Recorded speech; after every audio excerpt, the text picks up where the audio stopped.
Невработеноста во државата опаѓа, но не поради иселувањето на младите во странство, изјави денес премиерот Димитар Ковачевски. Прво, ние имаме намален процент на невработеност во мандатот на оваа влада за 8%, а имаме зголемен процент на вработеност за 9,8%.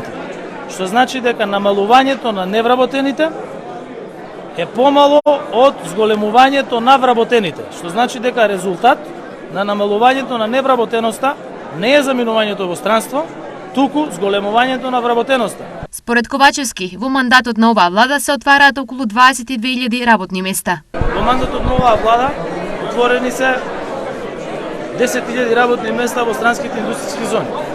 Потоа имаме нова инвестиција која што веќе е потпишан договор со ЈАГЕО, која што во иднина ќе отвори 4.000 нови работни места. Потоа имаме коридор 8 и 10 кои што ќе почнат да се градат и на кои што вкупно се проценува дека ќе работат некаде околу директно на изградбата и во другите логистички и придружни дејности на еден ваков инфраструктурен проект околу 8.000 работени. Ковачевски потенцира дека структурата на стопанството се менува и фаќа ритм со модерните технологии.